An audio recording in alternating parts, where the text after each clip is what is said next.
betul corona bisa mematikan. Tetapi sebenarnya bukan corona yang menyebabkan orang itu mati.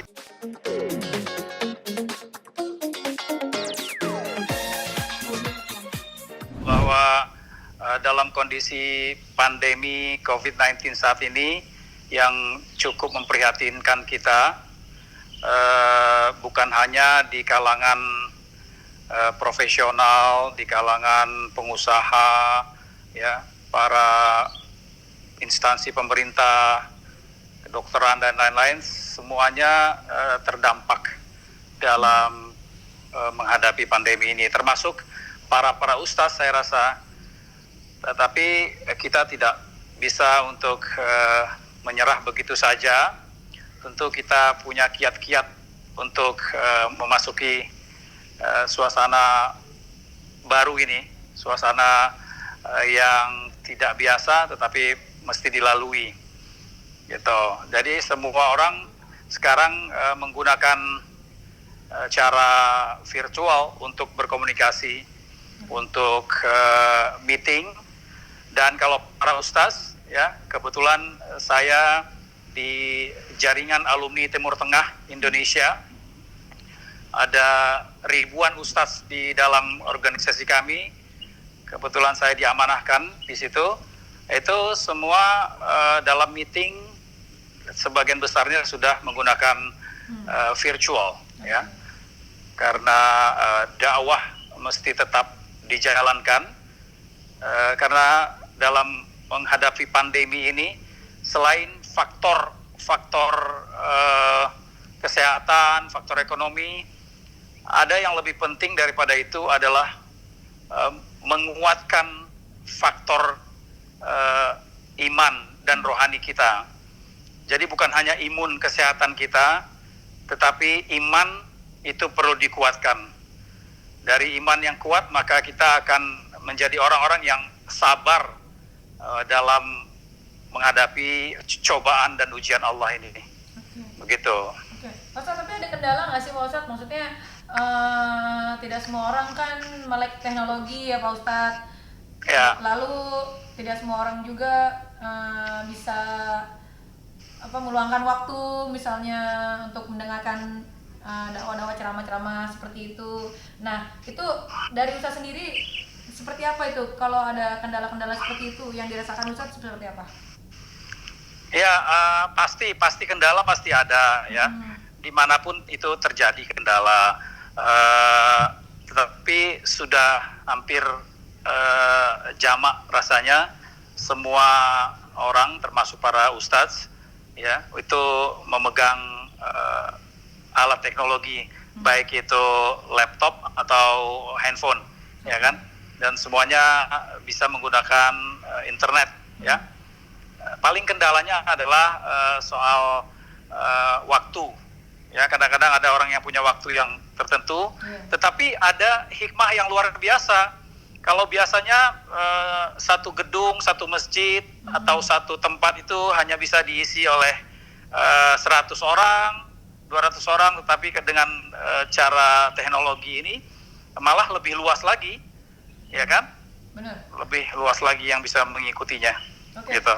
Oke, Ustadz, saya mau bertanya dari Ustadz sendiri, ini kan image yang dibangun Ustadz sendiri kan beda ya sama Ustadz lain. Maksudnya kalau Ustadz kan yang kita tahu, mohon maaf, maksudnya bukan yang nggak modis, tapi kan dari tampilannya gitu kan, kayaknya seorang pendakwah lah gitu. Kalau Ustadz nih kenapa nih lebih memilih untuk merangkul milenial atau seperti apa nih Ustadz? Ya, bukan, saya rasa tidak, penampilan fisik itu tidak terlalu penting, ya kan. Dalam artian kita ini dalam menyampaikan kebenaran atau ayat-ayat Allah itu selain yang penting adalah kontennya, isinya, ya, yang kita mau sampaikan, dan bahasanya itu dimengerti oleh audiens atau umat, ya.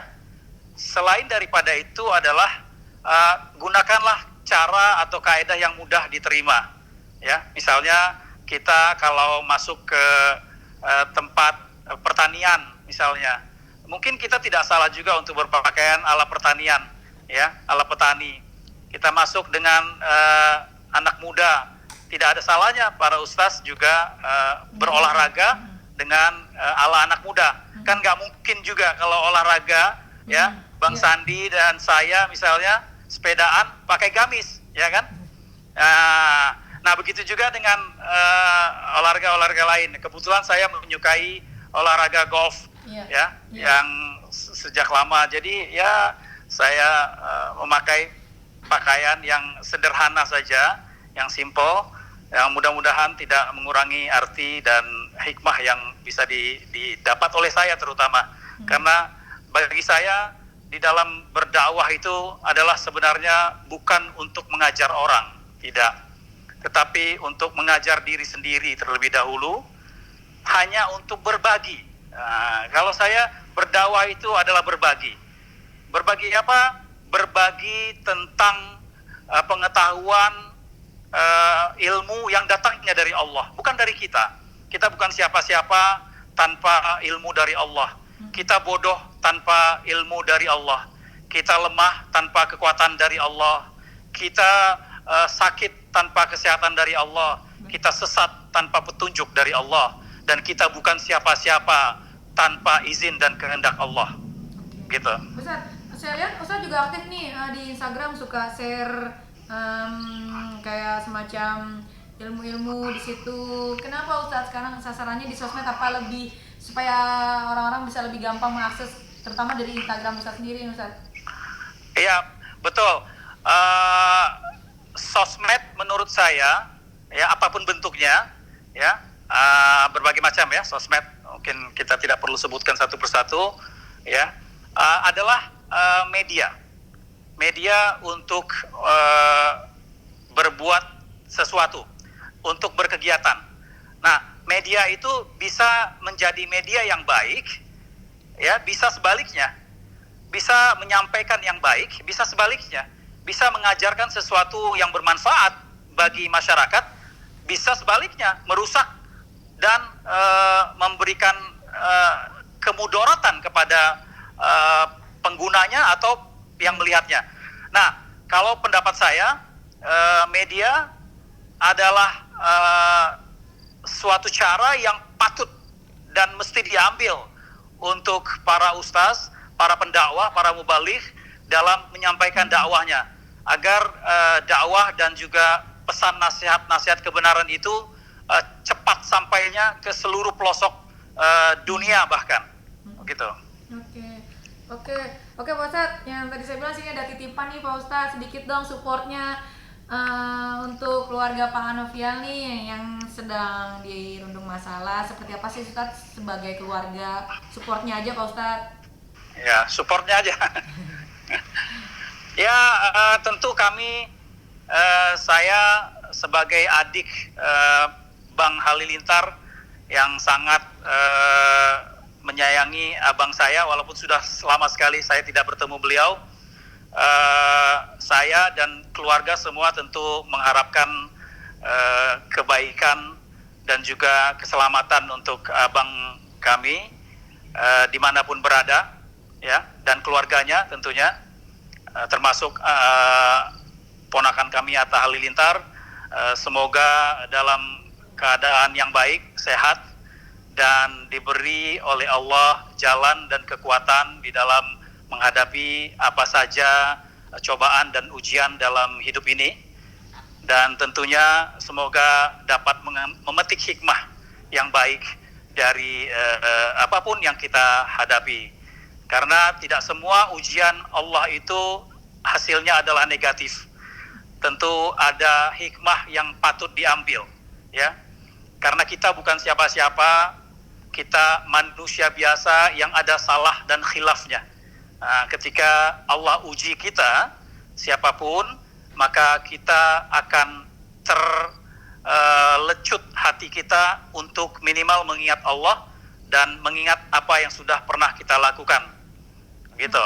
Oke, Ustaz, mohon maaf tapi akhirnya ini dari Bu Happy menunjukkan, maksudnya kemarin tampil pertama kalinya di media, itu seperti apa sih Ustaz? Dari Ustaz sendiri pendapatnya sama Mubarokah ini kan akhirnya kemarin sama kuasa hukumnya menunjukkan dirinya gitu di hadapan media untuk pertama kali. Seperti apa Pak Ustadz? Kebetulan saya selama 2 minggu ini dalam musafir ya, jadi tidak terlalu mengikuti berita di TV, tetapi apa yang bisa saya katakan hanya semoga persoalan ataupun masalah ini dapat diselesaikan dengan baik ya, dengan cara yang indah, dan semoga mendapat hikmahnya, karena itu adalah hak setiap insan, setiap warga negara kan, untuk berbicara ya, dan mengambil sesuatu yang dianggap perlu untuk mereka masing-masing, kan begitu. Pak Ustadz, mohon maaf, tapi Pak Ustadz sendiri pernah ketemu nggak sih sama keponakan Pak Ustadz yang satu tuh, Mubarokah sendiri Pak Ustadz? Atau pernah lihat di foto kah, atau pernah bertemu langsung, atau seperti apa Pak Ustadz? Saya pernah lihat di foto, saya belum pernah bertemu. Oke. Pak Ustadz, terkait postingan Pak Ustadz yang tentang orang tua tidak baik merendahkan orang lain tuh, ada makna tersendiri nggak sih Pak Ustadz menyangkut kasus ini sendiri, atau memang itu syiar sebagaimana Ustadz sebagai seperti biasanya Pak Ustadz? Yang mana nih, yang mana? Yang merendahkan orang lain itu tidak elok, khususnya orang tua, seperti itu Pak Ustadz. Iya. Oh iya. Ya, itu saya sebenarnya dalam perjalanan saya bersama orang tua, membersamai orang tua saya dalam keperluan dalam situasi ini, dalam perjalanan saya teringat akan ayat dari Al-Quranul Karim yang berkaitan dengan orang tua ya, karena orang tua saya sudah semakin uzur ya, sudah 80 tahun. Maka saya mendapat sebuah pengajaran bahwa siapapun kita, dimanapun kita, sesibuk apapun kita, maka selagi hayat masih dikandung badan, berbakti dan berbuat baiklah kepada orang tua ya. Karena apa? Karena orang tua adalah sumber keberkahan bagi anak ya. Sayangilah orang tua sepenuh hati, bukan sesuka hati. Setiap waktu, bukan bila ada waktu. Karena mati itu sewaktu-waktu. Kalau perbaliknya Ustadz, kalau orang tua ke anak harus seperti apa tuh Ustadz? Kalau orang tua ke anak, tentu orang tua juga akan mempertanggungjawabkan apa yang sudah diamanahkan kepadanya ya. Oleh karena itu setiap orang tua, siapapun kita ya, pasti akan diminta pertanggungjawaban oleh Allah di akhirat kelak, apa yang sudah kita berikan kepada anak kita ya, dan apa yang sudah kita didik atau ajarkan kepada anak kita. Oleh karena itu tegas disebutkan ya, bahwa ku anfusikum wa ahlikum naro, jagalah dirimu dan keluargamu dari api neraka. Jadi bagi setiap orang tua itu merupakan kewajiban ya, baginya bukan hanya memberikan nafkah lahiriah, tetapi juga memberikan pendidikan, ilmu ya, dan juga nasihat serta iman mesti dia tanamkan ke dalam sanubari anak-anaknya, karena semua akan dipertanggungjawabkan di hadapan Allah Subhanahu wa taala kelak. Dan ingat yang saya sebutkan tadi, bahwa karena mati itu tiba sewaktu-waktu, bukan berarti yang tua akan duluan ya, bukan. Berapa banyak di antara kita, di sekeliling kita, anaknya duluan dipanggil Allah daripada ayahnya ya. Oleh karena itu menurut saya kita tidak perlu terlalu fobia, takut tidak menentu, atau takut yang tidak punya landasan yang sehat terhadap corona. Kenapa? Betul, corona bisa mematikan, tetapi sebenarnya bukan corona yang menyebabkan orang itu mati, tapi Allah. Corona hanya salah satu faktor penyebab kematian. Nah, yang mematikan sesungguhnya adalah Allah. Corona adalah salah satu sebab.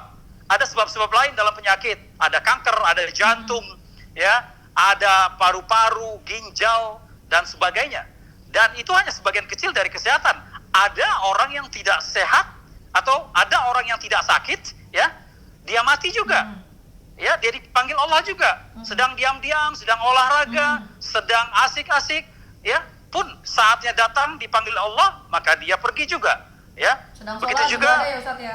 ada sedang sholat, sedang menyembah Allah, sedang dimanapun, termasuk sedang mengejar prestasi, ya, sedang di atas panggung, sedang di pelataran racing, balap. Berapa banyak orang yang dipanggil Allah saat itu? Kenapa? Karena kita memang hidup sementara. Karena kita di dunia ini hanya transit untuk menuju akhirat yang kekal abadi. Nah, jika waktunya datang, maka tidak akan dapat mundur 1 detik atau maju 1 detik pun.